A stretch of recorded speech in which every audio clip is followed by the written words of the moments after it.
Eu tenho aqui um print interessante que gostaria de partilhar aqui convosco, que diz o seguinte: namoro serve para responder uma única pergunta.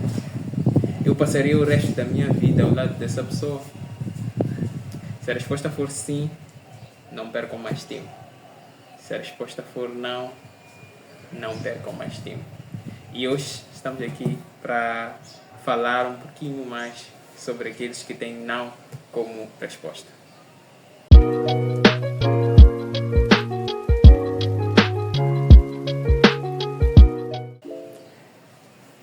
Saudações a todos, meu nome é Ivanilson Limbana e cá estou mais uma vez para esta que é a última, que é o último dia para a nossa análise desta série sobre o livro intitulado Ainda Não Casei, de Marshall Segal, publicação da editora Fiel.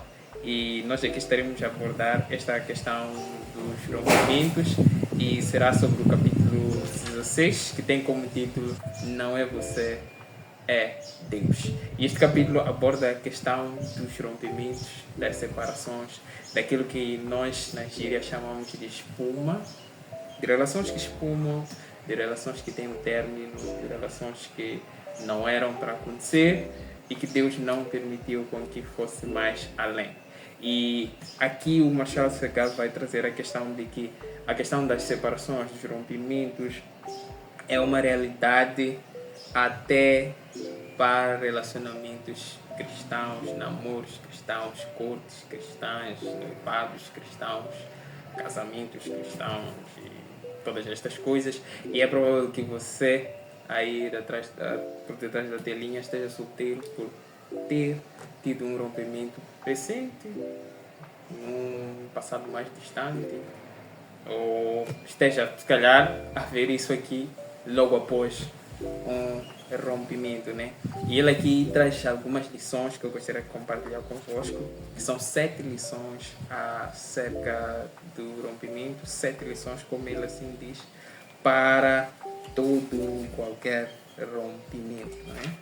E dessas 7 lições, a primeira lição é que tudo bem chorar e talvez seja melhor chorar. Mas por que chorar num contexto em que a fila anda, num contexto em que existe muita gente à espera para limpar a água que foi despejada pelo outro, muita gente com um mop já pronto, com muitas opções e com um mundo vasto de pessoas? Por que chorar? O Marshall Segal traz aqui a ideia de que choramos porque nós não fomos feitos para separação. Deus, quando criou Adão e Eva, estabeleceu um relacionamento, um casamento, e não era a ideia primária que houvesse essas separações, essas discordâncias, essas brigas e todas as coisas. E é tudo bem, está tudo bem chorar por termos esse sentimento, termos esta dor e não termos isso como a coisa que nós fomos criadas para fazer, né? E também traz uma outra questão aqui, que se não choramos, se nós não nos entristecemos, é bem provável que esse relacionamento não devia acontecer, não era para ser, né?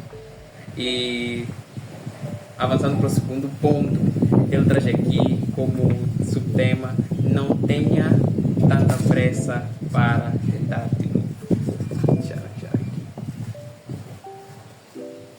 Yes, sir. Ok, isso é uma questão primordial, importante para os jovens hoje em dia, porque nós, por termos muitas opções, termos muitas pessoas à espera, e por nós termos este, tal como ele traz aqui, esse senso e esse vício por afeto, nós tendemos a mudar de relação para relação, para nós termos esse afeto, termos esta comunhão, termos essa intimidade, e acabamos entrando muito cedo em novos relacionamentos e acabamos magoando uns aos outros.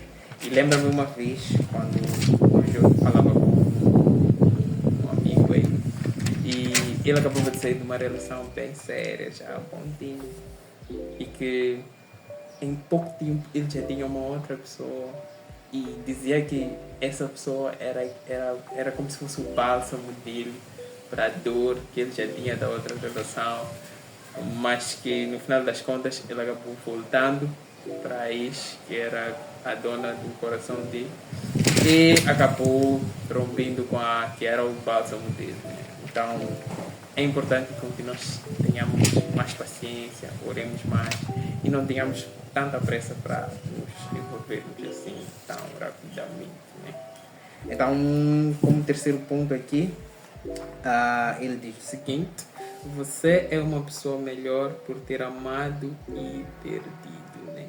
Num contexto em que a vergonha, o sofrimento é associado a essa questão de remprimentos, em que os olhos, as bocas, as fofocas estão falando muita coisa por detrás, não devemos nos sentir piores, muito piores por ter passado por isso, mas tal como ele mostra aqui, que somos pessoas melhores por termos amado, termos perdido e por vermos Deus a nos fazer mais parecidos com Cristo por conta desta circunstância, desse sofrimento, desta perda que nós entramos, né? Esta perda que nós enfrentamos e essa dor que nós também enfrentamos, né? Então, você não é uma pessoa pior por ter amado e perdido, mas você é uma pessoa melhor por ter amado e perdido. E como quarto ponto, ele mostra e nos exorta a extrair aprendizado de qualquer amor perdido. Essa é uma das coisas que nós mais vemos, que quase sempre que falamos sobre términos e rompimentos, há pessoas que nunca apontam para si, nunca apontam para os seus erros, nunca apontam para aquilo que terá sido uma falha dela, mas sempre aponta para o outro, sempre a culpa é do outro, sempre a falha foi do outro, e tudo gira no outro, e não tem nada por melhorar, não tem nada por aprimorar, não tem nada por, sei lá, não tem nenhuma melhoria na sua vida, não tem nada por se arrepender, e todas essas coisas nós vimos, e há pessoas que ficam presas e nesta senda, não tendo e não buscando aquilo pelo que melhorar. Enquanto nós devíamos identificar uma área nas nossas vidas em que nós tínhamos que nos esforçar para ser melhores e sermos mais parecidos com Jesus, porque nós estamos num processo de crescimento, num processo de semelhança cada vez mais à imagem do nosso Senhor Jesus Cristo, num processo de santificação, num processo de crescimento e perfeição, e em tudo isso há sempre algo por melhorar. E você pode extrair através desse rompimento algo que você podia melhorar para parecer-se um bocadinho mais com Jesus, né? E como quinto ponto, assim diz: mesmo que vocês não possam ser amigos agora, serão irmãos para sempre. E isso quebra aquela questão de inimizades após o término do relacionamento. Mas com isso o autor não queria dizer que nós devemos manter a amizade, manter as chamadas da madrugada, para os que ligam à madrugada, e todas essas coisas, mas de que o fato de tu separares o teu irmão, para os crentes, né? Separares o teu irmão, não significa que deixa de ser teu irmão. Ele ainda é o teu irmão, e ele mostra aqui que é com esse irmão que você vai compartilhar a alegria indizível nos céus com Cristo, e ele estará ali ao teu lado para glorificar a Cristo. Então, não é questão de ser um teu inimigo, e a questão de reconciliação também não implica intimidade ou amizade, mas não deixa de ser o irmão que tem que ser respeitado, honorado e amado, né? Mesmo que seja entre aspas, como se vende aqui, inimigo. Ame o próximo, ame o teu irmão, e mesmo que vocês não possam ser amigos, serão irmãos para sempre.